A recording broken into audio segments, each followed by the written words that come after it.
Yoyong sadurunge Mas Jo Klitik Jo Kluthuk heeh.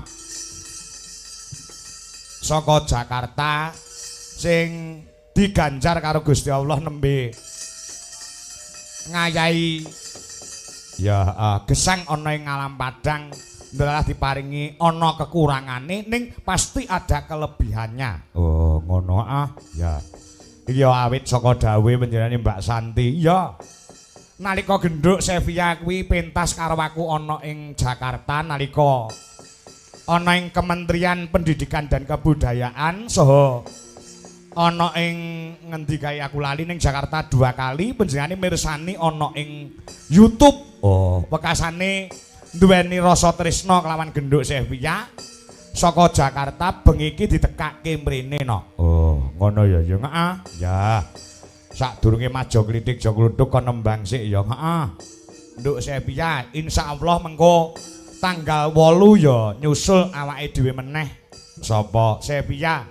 Kapinujon tanggal 8 awake dhewe pentas ana ing lapangan parkir DPP PKS Jalan Simatupang sing mapan ana ing Jakarta Selatan. Oh, ngono tanggal 8 Agustus. Iya. Mengko tanggal 22 iki dipantau saka dalem dening panjenengane Bapak Kepala Desa Pak Lurah ana ing Kedung Jeruk supaya diumumke yen to tanggal 22 Agustus malam 23 kuwi wayangan ana ing Kedung Jeruk. Oh, ngono ya, Yung. Iya. Ngestoke dawuh. Yo, Nduk Sepia. Jumeneng mboten napa-napa, Nduk. Mboten napa-napa nggih. Nah, nggih. Ya, kuat, Nduk, ngadeg kiat nggih. Kuat. Oh, kiat nggih. Sugeng dalu, Nduk Cahayu. Nggih, sugeng dalu, Pak Dinas. Sampean rene wis ping pira? Niki pertama kali, Pak Dinas. Pertama kali. Nggih. Heeh. Sing merintah sampean rene sapa, Jaja? Bunda Santi. Bunda Santi. Nggih. Wis ketemu kelawan panjenengane. Wis pinangge wis ketemu. Sampun. Wis ngobrol. Sampun. Nek menurut jenengan Mbak Santi niku piyayine pripun? Saya baik sekali. Heeh. Baik ramah. Ramah nggih, heeh. Ditungakne panjenengane Mbak Santi. Nggih, semoga tansah pinaringan sehat, Amin. panjang yuswa, Amin. lancar rezekine. Amin. Diparingi rezeki ingkang kathah lan berkah. Amin. Amin, pintere Cahayu. Sok nek rezekine kuatah iso kabul panjenengane Mbak Santi sing di arep ngedeke pabrik anyar. Sok Pak Kangko sak rombongan arep diboyong ning Jakarta. Sampeyan ya kudu melu ya sok ben ya. Nggih. Heeh. Mula didongakne panjenengane panjang umur, sehat walafiat, rezekine kathah lan melimpah. Amin. Heeh. Sampeyan kelas piro sekolah, Nduk? Kula kelas kalih SMP, Pak. Kelas kali SMP? Nggih. Ngoten. Sekolahnya teng pundi?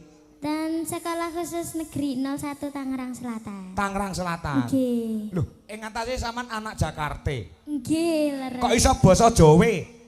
Anu Jawa. Coba, Pak. Basa Jawa. Kok iso basa Jawa sih? Iki nuhake tandha pitakon lho. Sampean lahir ning Jakarta? Nggih. Ning Tangerang? Nggih. Lahirmu ning kono? Nggih, Kok leres. beda karo aku ya? Lah pripun? Aku lahirnya saka ibuku.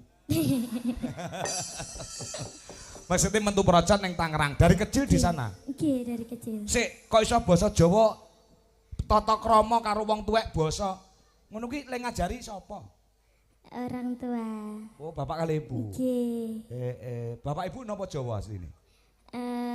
Keturunan saking Jogja kali Wonogiri. Oh, lah anake wong Yojo no. Nggih. Oh, Yojo karo Wonogiri. Nggih, leres. Duwe putra panjenengan. Nggih. Dulurmu pira? Kali kula gadah Mas. Oh, duwe Mas. Nggih. Kados jenengan mboten nuwun sewu. Mboten. Mboten sehat nggih. Nggih, alhamdulillah. Komplain nggih. Komplit. Jenengan mboten anu nggih.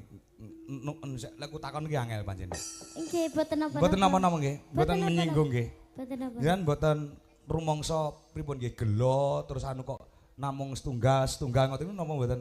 Boten, Pak. Mboten diterima dengan lapang dada nggih. Nggih, karena saya percaya produk Gusti Allah niku boten enten sing gagal kok, Pak. Oh, tepuk tangan Banduk Sevia. Oh ya omong ngono aku tuh nangis. Cangkemmu lho. Ngece lek mu nangis. Aku ki tenanan kok aku tuh nangis malah wah. Sejeli rokok mbakune ning jaba ora. Iya, ya. Pasti itu ada kelebihan, pasti ada kekurangan. Nggih, leres, Pak.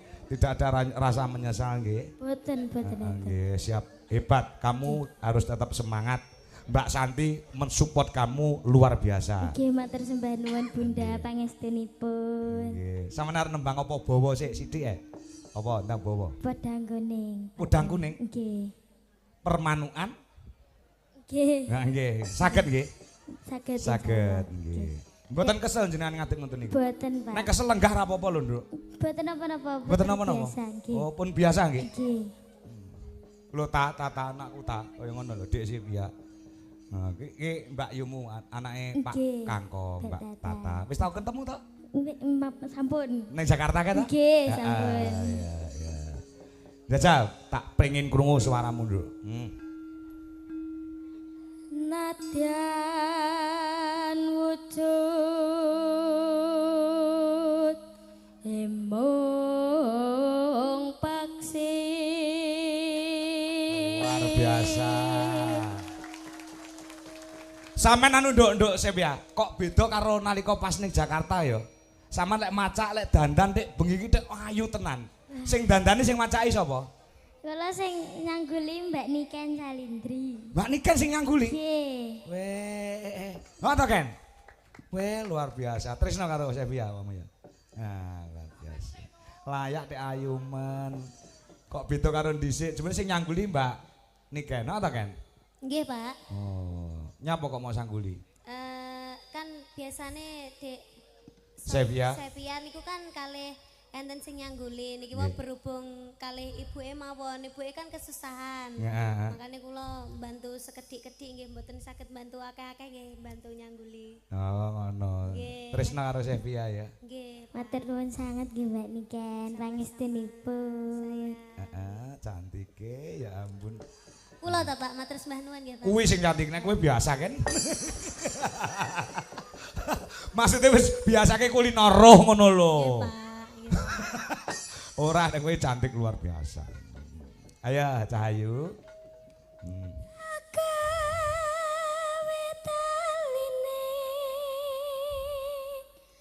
brantong.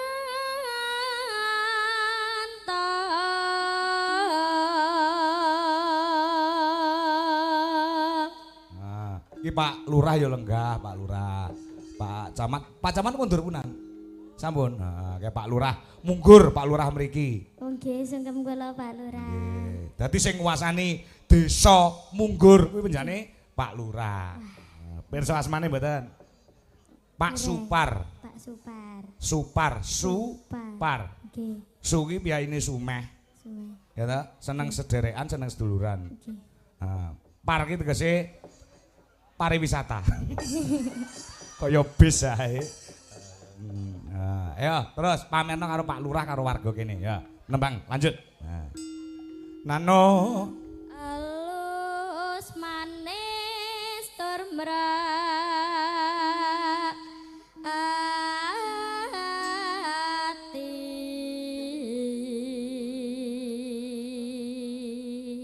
sampean kok pas ndangdut nu ya iso joget lho. Saged sekedhik-sekedhik. Sekedhik-sekedhik. Nggih. Ger. Kaya ngene kok Pak Lurah ra nyangoni priya mesakne to Pak Lurah. Nggih napa nggih? Kene gen cucul dhuwit ora ndelok tok. Wong desa Kedung Jeruk wani nanggap kok Munggur ora nanggap. Lah ya. Ya.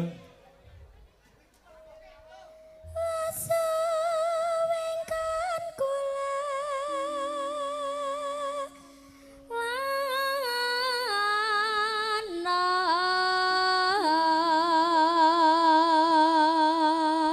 Nonanong goleki si padang jenat.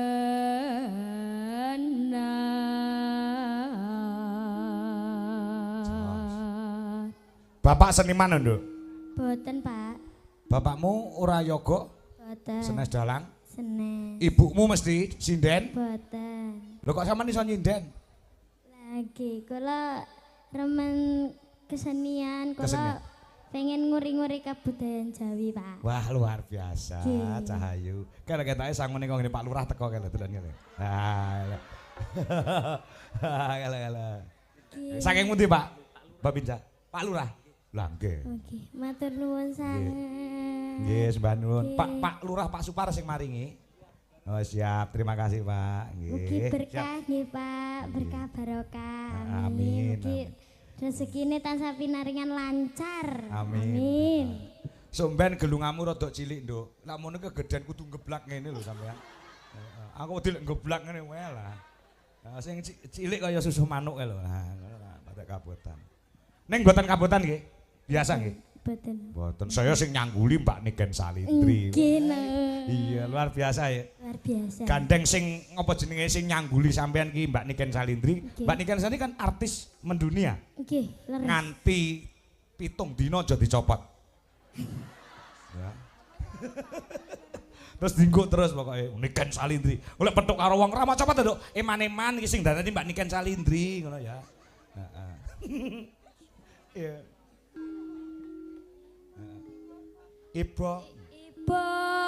bunga ing atiku nyanding bisa dadi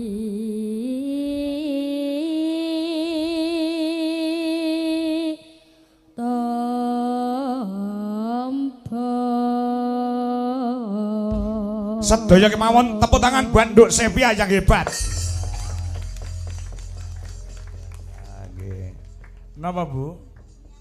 Ajeng nyangoni Nduk Sepia. Nggih. Jan matur nuwun berkah barokah. Monggo sinten malih sing dereng? Terus ditawake. Esuk somben tanggal 8 sida nderek Pak Kangko. Nggih, siap. Wonten ing DPP PKS parkir nggih, Jakarta nggih. Nggih. Adoh mboten king Tangerang ning Jakarta Selatan tebih mboten.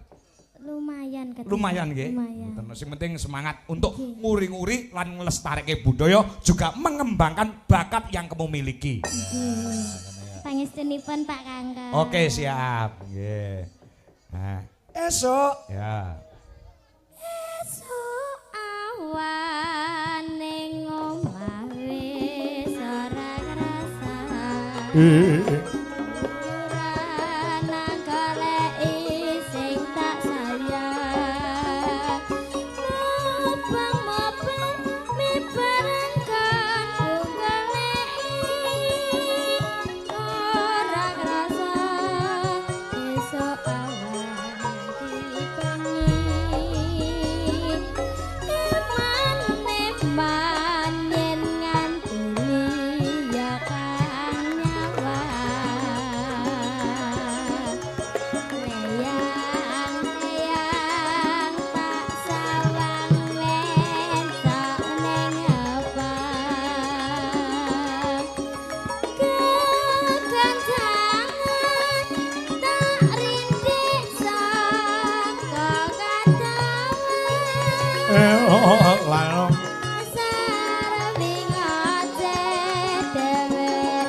Dangdut joget tipis-tipis Nduk, Sevia. Saya tatra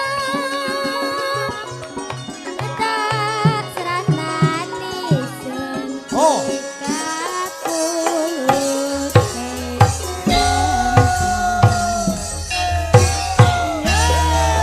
luar biasa. So joget Cahayu.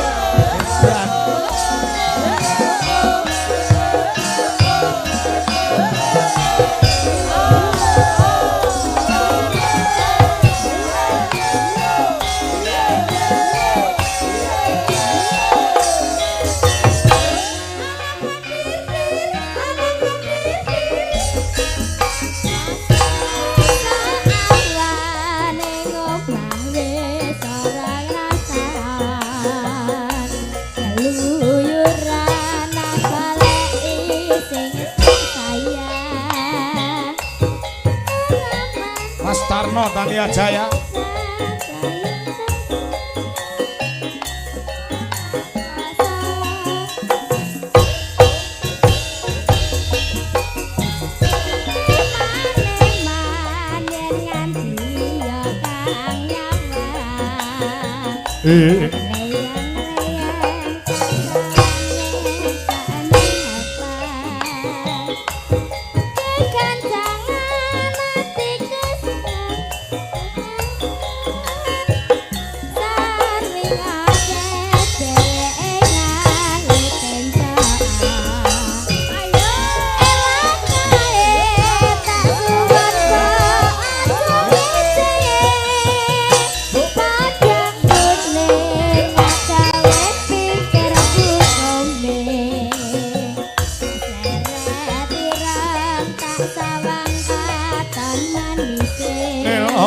Malam.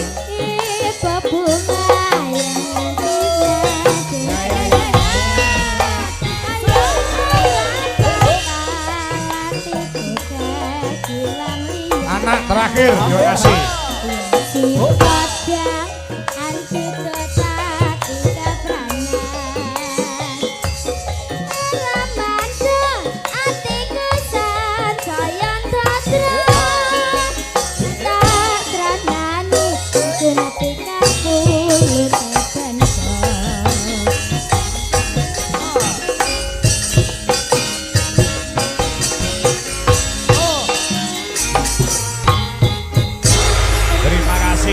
Nduk Sevia. Lenggah rumiyin ya, Nduk. Nah, sambung karo Mas Jok Litik, Jok Lutuk ya. Iki saka penjane Mbak Santi ya, ngersakake supaya limbukan rada didawake ya, Nok ya. Nyuwun pangapunten dumateng para pamirsa ingkang ngenteni lakon ya kudu sabar sawetara nyebar godhong kara. Oh, ngono ya, nggih sake dawuh.